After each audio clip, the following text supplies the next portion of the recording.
नमस्कार साथियों, good morning. तो कैसे हैं आप? लीजिए, आज है 8 फरवरी और 8 फरवरी के लिए मोस्ट इंपॉर्टेंट करंट अफेयर्स की हम बात करने वाले हैं, जिसमें टॉप 10 करंट अफेयर्स जो रहेगा विद स्टैटिक जीके के साथ में। चलिए यहां पर देखते हैं पहला क्वेश्चन क्या कह रहा है। तो पहला क्वेश्चन ये कह रहा है कि हाल ही में भारतीय सेना ने, बात किसकी हो रही है? भारतीय सेना की, ऊंचाई वाले क्षेत्र में बांस से बने बंकर विकसित करने के लिए किस संस्थान के साथ जो है समझौता किया है। अब बांस से किस प्रकार से बंकर बनाया जाएगा? जैसे यहां पर जो पहाड़ी वाला क्षेत्र है उस पर सामान को ले जाना या फिर धातु को ले जाना थोड़ा कॉस्टली हो जाएगा, इस वजह से यहां पर लगे बांस की वजह से यहां पर जो है बंकर बनाया जाएगा। तो यहां पर जो है यहां याद रखना है कि किस संस्थान के साथ समझौता हुआ है। तो आपको बताना है क्या आईआईटी बॉम्बे, क्या आईआईटी दिल्ली, क्या आईआईटी गुवाहाटी, क्या आईआईटी मद्रास। तो इसका सही आंसर आपको बताना है क्या हो जाएगा? आईआईटी गुवाहाटी आपको याद रखना है।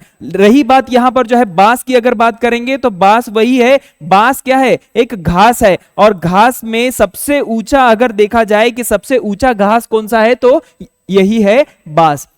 यहां तक क्लियर हुआ? चलिए, अब इससे संबंधित अगर कुछ तथ्य देखा जाए कि बांस को घास का दर्जा कब दिया गया, तो याद रखना कि भारत में वन अधिनियम 1927 में संशोधन करके यहां पर जो है इसे 2017 में बांस को घास का दर्जा दे दिया गया। कब दिया गया दर्जा? 2017 में। यहां पर याद रखना कि जो है बांस को किस में नापा जाता है, तो बांस को किस में नापा जाता है? तो यहां पर याद रखना नोशनल टन में नापा जाता है। किस में? नोशनल टन में नापा जाता है। यहां तक क्लियर हुआ? चलिए, यहां पर एक और फैक्ट आपको याद रखना होगा कि भारत में मध्य प्रदेश एकमात्र ऐसा जिला राज्य मिल जाएगा जिसमें बालाघाट आपको जो है उसका एक जिला मिलेगा जिसमें सबसे ज्यादा मात्रा में बांस आपको देखने को मिल जाएगा। चलिए अगला क्वेश्चन देखते हैं।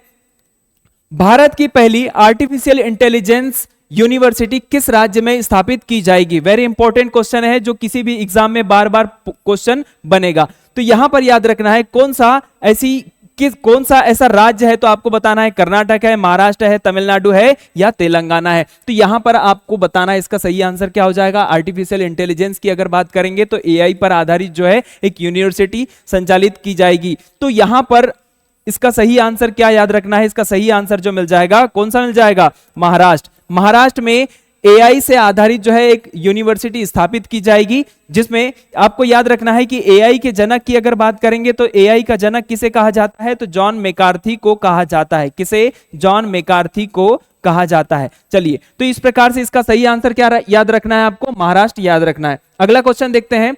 नाइजर, माली और बुर्किना फासो, इस पॉइंट को अच्छे से याद रखना कि नाइजर, माली और बुर्किना फासो जो है ये तीनों देश जो है अफ्रीकी कंट्रियां हैं। तो यहां पर क्वेश्चन क्या बना है कि हाल ही में किस क्षेत्रीय संगठन से अलग होने का निर्णय ले लिया है। अब यहां पर जो है क्षेत्रीय संगठन जो है, यहां पर ये जो अफ्रीका के जो एक संगठन है, ठीक है, तो ये इनमें से यहां से क्वेश्चन पूछा है कि किस संगठन से अलग हुआ है। तो यहां आपको बताना है क्या अफ्रीकी संघ से, क्या इकोवास संगठन से, या सहेल G5 से, या सहारा संघ से। तो इसका सही आंसर आपको याद रखना है इकोवास संगठन से जो है अलग होने की बात किसने कह दी है? नाइजर, माली और बुर्किना फासो ने। ठीक है, अब इसका अलग होने का रीजन ये है कि ये जो संगठन है, इकोवास जो संगठन है, ये पूरी तरह से फ्रांसीसी प्रभाव में चल रहा है। इस वजह से इन तीनों देशों ने यहां पर जो है घोषणा कर दी है कि अब हम जो है इकोवास जो संगठन है इसमें हम जो है सदस्य के रूप में नहीं रह सकते। अगर इकोवास संगठन की अगर बात करेंगे तो 1975 में इस संगठन की स्थापना हो जाती है, और किसके माध्यम से होती है? तो यहां पर याद रखना लागोस संधि के माध्यम से जो है इसकी स्थापना होती है। यहां तक क्लियर हुआ? इसमें इस संगठन की अगर बात कर रहे हैं तो इसमें कुल मिलाकर के 15 सदस्य हुआ करते थे, लेकिन जब ये 3 देश अलग निकल जाएंगे तो इसमें बचे हुए देशों की संख्या कितनी बन जाएगी? 12 सदस्य आपको याद रखना है। चलिए, यहां तक क्लियर हुआ? अगला देखते हैं। ये देखिएगा, माली की अगर बात करेंगे तो माली की राजधानी क्या है? बमाको है। ठीक है, नाइजर की राजधानी नियामी है। यहां पर जो है बुर्किना फासो की अगर बात करेंगे तो यहां पर इसकी राजधानी क्या मिल जाएगी? नियामे। ये पूरी तरह से जो आपको 3 देश आपको याद रखना है। किस महाद्वीप के देश है? तो अफ्रीका महाद्वीप के देश है। चलिए अगला क्वेश्चन देखते हैं। हाल ही में किस देश ने अपने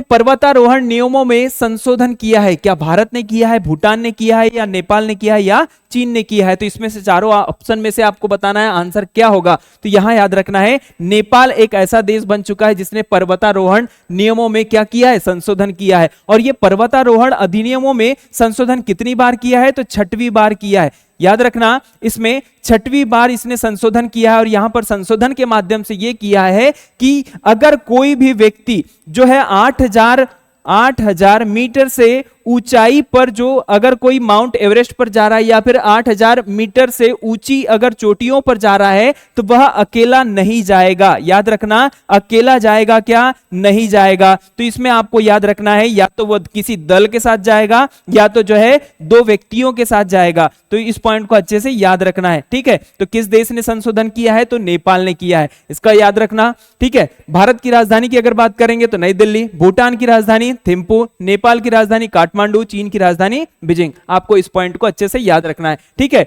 अब बात कर लेते हैं नेपाल में स्थित जो है आपको विश्व की सबसे ऊंची चोटी की अगर बात करेंगे तो माउंट एवरेस्ट, ठीक है। माउंट एवरेस्ट आपको याद रखना है, ठीक है। चलिए अगला क्वेश्चन देखते हैं। हाल ही में भारत सरकार ने विदेशी नागरिकों के लिए कौन सी नई वीजा कैटेगरी लॉन्च की है। अब यहां पर देखिएगा कि वीजा कैटेगरी जो है अलग अलग प्रकार की होती है और ये किस मंत्रालय के अधीन कार्यरत होती है, तो विदेश मंत्रालय के अधीन कार्यरत होती है। तो यहां पर आपको बताना है कि कौन सी नई वीजा कैटेगरी लॉन्च की गई है, तो नमो वीजा या आयुष वीजा या आगमन वीजा या पर्यटन वीजा। तो यहां पर इसका सही आंसर आपको बताना है, कौन सा, आयुष वीजा। और यहां पर आपको बताना है कि भारत सरकार के विदेश मंत्रालय, भारत सरकार के द्वारा जो है विदेश मंत्री अभी वर्तमान में जो है कौन है, जयशंकर प्रसाद, ठीक है। एस जयशंकर प्रसाद को आपको याद रखना है, ठीक। चलिए विदेश मंत्री कौन है वर्तमान में, एस जयशंकर प्रसाद। अगला क्वेश्चन देखते हैं। हाल ही में किस आईआईटी ने भारत का पहला कैंसर जीनोम एटलस लॉन्च किया है। वेरी इंपॉर्टेंट क्वेश्चन है, इस पॉइंट को अच्छे से याद रखना ही होगा, ठीक है। हाल ही में किस आईआईटी ने भारत का पहला कैंसर जीनोम एटलस लॉन्च किया है, तो इसका सही आंसर बताना है। क्या आईआईटी दिल्ली है, क्या आईआईटी मद्रास या आईआईटी कानपुर या आईआईटी बॉम्बे। तो इसका सही आंसर आपको बताना होगा, आईआईटी बॉम्बे ने जो है पहला कैंसर जीनोम एटलस लॉन्च किया है। बात करते हैं कैंसर की, तो कैंसर आपको मैंने पिछली कक्षाओं में ही बताया कि शरीर में अनियमित रूप से कोशिका की क्या हो जाती है, वृद्धि हो जाती है। अब कैंसर से संबंधित अगर दिवस की अगर बात करेंगे तो 4 फरवरी को 2000 सन 2000 से प्रतिवर्ष जो है याद रखना कि जो है कैंसर दिवस मनाया जाता है। यहां तक क्लियर हुआ। चलिए इसका सही आंसर क्या मिल जाएगा, आईआईटी बॉम्बे।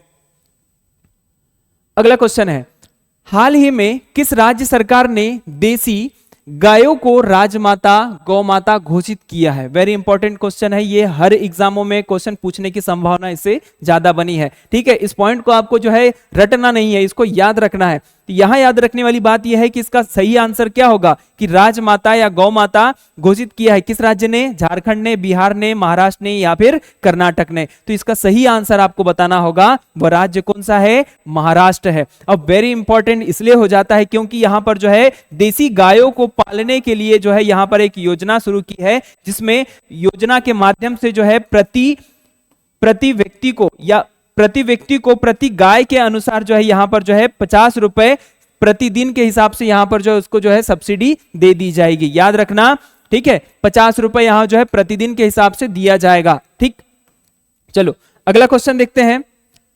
ट्रेकोमा किस प्रकार का संक्रमण है जिसे हाल ही में भारत ने एक सार्वजनिक स्वास्थ्य समस्या के रूप में समाप्त कर दिया है। मतलब यहां पर हम स्पष्ट रूप से बोल सकते हैं कि ट्रेकोमा एक ऐसी बीमारी है जिसे भारत क्या हो गया है, मुक्त हो चुका है। और ये किसमें होने वाली बीमारी है, तो आपको याद रखना है आंखों में होने वाली एक क्या है, बीमारी है, ठीक है। जैसे आप नाम जैसे सुन रहे हैं कि ट्रेकोमा के जैसे ही जो है एक और बीमारी होती है जिसका नाम है ग्लूकोमा। तो यहां पर याद रखना कि ट्रेकोमा और ग्लूकोमा जो है किससे संबंधित है, तो आंखों से संबंधित है। आंखों में होने वाली एक क्या है, बीमारी है, जिससे हाल ही में जो है ट्रेकोमा मुक्त भारत हो चुका है। अब ये यहां पर क्वेश्चन पूछा है कि किससे समाप्त हुआ है, क्या बैक्टीरियल से, क्या फंगल से, क्या वायरल से या परजीवी से। तो आपको बताना होगा एक वायरल बीमारी है, वायरस से होने वाली एक क्या है, बीमारी है, ठीक है। कौन सी, ट्रेकोमा। ये किसमें होता है, तो आंखों में होता है।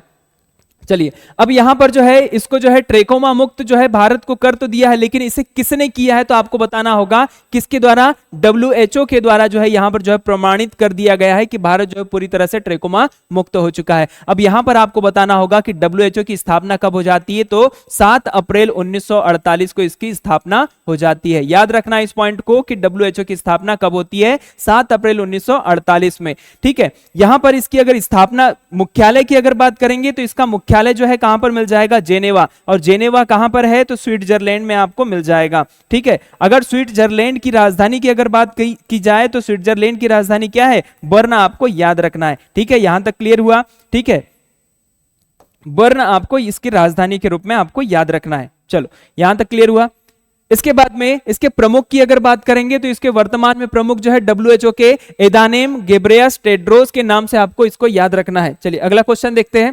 हाल ही में किस राज्य ने लामलाई महोत्सव मनाया है, किस राज्य में लामलाई महोत्सव मनाया है, तो इस पॉइंट को अच्छे से याद रखना होगा करंट अफेयर्स में। तो यहां पर इसका आंसर क्या हो जाएगा, मणिपुर है, ओडिशा है, सिक्किम है या फिर मिजोरम है। तो इसका सही आंसर क्या हो जाएगा, मणिपुर। ठीक है, तो इसका सही आंसर आपको क्या याद रखना है, लामलाई महोत्सव कहां मनाया गया, तो मणिपुर में। ठीक है, अगला क्वेश्चन देखते हैं। अफ्रीकी पेंगुइन की वर्तमान IUCN संरक्षण स्थिति क्या है, क्या है ये IUCN के द्वारा जो है एक प्रमाणित जो है जीव की हम लोग यहां पर बात कर रहे हैं। ये किस प्रकार का जीव है, अफ्रीकी पेंगुइन है। अब ये अफ्रीकी पेंगुइन जो है किस प्रकार से संबंधित है, तो कम चिंताजनक है या गंभीर रूप से संकटग्रस्त है या असुरक्षित है या संकटग्रस्त है पूरी तरह से। तो आपको यहां पर बताना है कि एक अफ्रीकी पेंगुइन है जो पूरी तरह से क्या है, संकटग्रस्त है। इसकी रिपोर्ट किसने जारी की, तो IUCN ने जारी की। यहां तक क्लियर हुआ। बात कर लेते हैं IUCN की, तो यहां पर जो है एक लिस्ट जारी करती है जो पूरी तरह से जो पूरे विश्व में जितने भी प्रकार के जीव जंतु जो होते हैं जो पूरी तरह से संकटग्रस्त होते हैं या फिर जो है जिसकी मात्रा ज्यादा है कम है, उन सब की रिपोर्ट जारी करती है कौन, IUCN। IUCN की अगर बात करेंगे तो यहां पर याद रखना इसकी स्थापना जो हो जाती है 5 अक्टूबर 1948 को इसकी स्थापना हो जाती है। ठीक है, इसका मुख्यालय की अगर बात करेंगे तो ग्लेड नामक स्थान में इसकी स्थापना हो जाती है। और यहां पर ये जो ग्लेड नामक स्थान जो कहां मिल जाएगा, स्विट्जरलैंड में आपको याद रखना है। ठीक है, स्विट्जरलैंड में आपको याद रखना है। और स्विट्जरलैंड की राजधानी मैंने आपको बताया कौन सी है, बर्न है। तो इसी प्रकार से हमने जो है इसको याद रखना है। ठीक है, तो इस पॉइंट को हमने पूरी तरह से अच्छे से समझ लिया है। और करंट अफेयर्स में इसी प्रकार से जो है हमारे कंटेंट के लिए बने रहिए और हमारे चैनल को लाइक शेयर सब्सक्राइब जरूर कीजिए। धन्यवाद।